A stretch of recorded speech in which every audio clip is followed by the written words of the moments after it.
सबकी लाडली बेटी, सबकी लाडली बहू, लेकिन बोझ बन गई। रेखा अपने घर में सबसे लाडली और इकलौती लड़की थी। रेखा के माता पिता और उसके दो बड़े भाई उसकी हर जरूरत पूरी करते थे। रेखा को किसी भी चीज़ की जरूरत पड़ती तो उसके सामने वह चीज़ तुरंत आ जाती। घर में इकलौती होने की वजह से घर में उसी का रुतबा चलता। नौकरों में और घर के अन्य सदस्यों में उसी का रौब था। रेखा के माता पिता काफ़ी पैसे वाले थे। इसी वजह से स्कूल में भी काफ़ी रुतबा था। ऐसे चलते चलते रेखा बड़ी हो गई और उसकी स्कूल पूरी हो गई और अब वह कॉलेज में पहुंच गई। कॉलेज में भी देखा बहुत ही शानो शौकत से रहती थी। गाड़ी से आना जाना होता था और धीरे धीरे रेखा के काफ़ी अच्छे दोस्त भी बन चुके थे। इस तरह से रेखा की अच्छी खासी जिंदगी चल रही थी। रेखा की धीरे धीरे उम्र भी बढ़ रही थी तो पिताजी ने उसके लिए एक बहुत ही नेक रिश्ता देखा। लड़का अच्छा पढ़ा लिखा था और बहुत ही समझदार भी था। रेखा के किसी भी प्रकार की जबरदस्ती या दबाव नहीं था। रेखा को लड़का पसंद आ गया और रेखा वैसे तो अपने घर वालों के खिलाफ नहीं जाने वाली थी, क्योंकि वह जानती थी कि घर वाले मेरे लिए अच्छा ही देखेंगे। तो इस प्रकार से रेखा का रिश्ता तय हुआ और लड़के का नाम राहुल था। तो राहुल और रेखा की अच्छा मुहूर्त देखकर शादी कर दी गई। राहुल रेखा से बहुत प्यार करता था और बहुत ही उसको चाहता था। रेखा का ससुराल में भी उसी प्रकार का रुतबा था। सब उसी की मानते थे। कोई भी काम होता तो रेखा को पूछा जाता।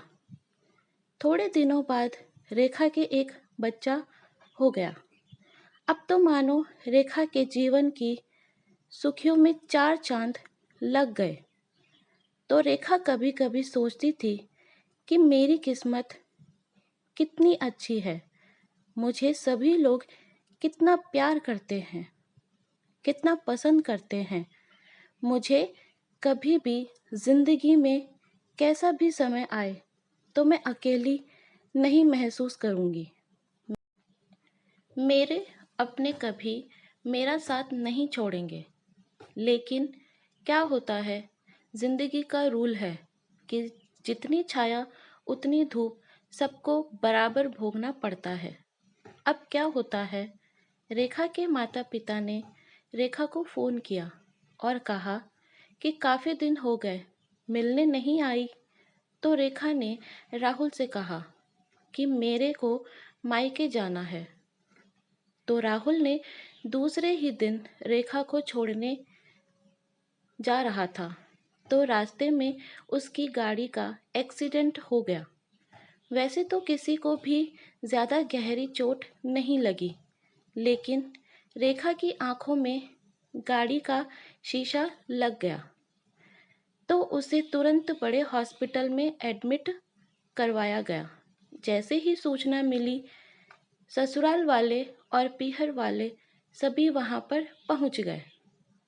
3-4 दिन बाद डॉक्टरों ने बताया कि रेखा कभी भी देख नहीं सकती। तो सभी को बहुत दुख हुआ, लेकिन क्या कर सकते थे। अब रेखा को हॉस्पिटल से छुट्टी मिल गई तो राहुल उसको घर पर ले आया। पीहर वाले भी रेखा से मिलने के लिए आते रहते। उधर ससुराल वाले भी रेखा का काफ़ी ख्याल रखते और ध्यान रखते और राहुल भी काफ़ी ध्यान रखता।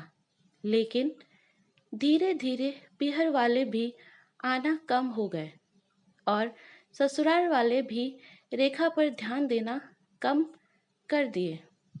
राहुल भी काम में व्यस्त रहने के चक्कर में कम ही ध्यान दे पाता था।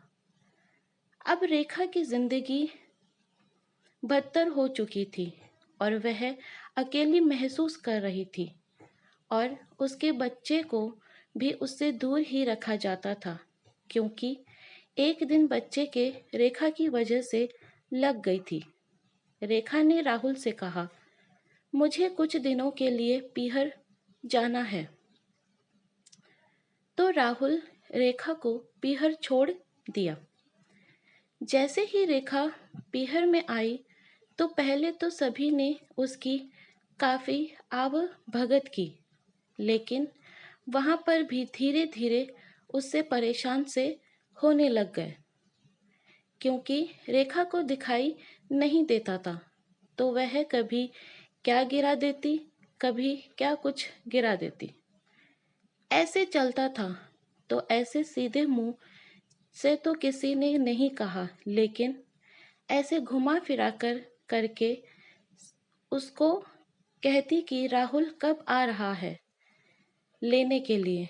रेखा मन ही मन सोच रही थी कि पहले मेरा इस घर में कितना रुतबा था, लेकिन आज सभी मेरे से परेशान हो चुके हैं। ऐसे विचार रेखा के मन में आते रहते और वह मन ही मन दुखी होती रहती। फिर कुछ दिनों बाद राहुल आया और रेखा को अपने साथ ले गया, लेकिन अब ससुराल में भी वह पहले वाली बात नहीं थी। वह प्रेम अब कहाँ।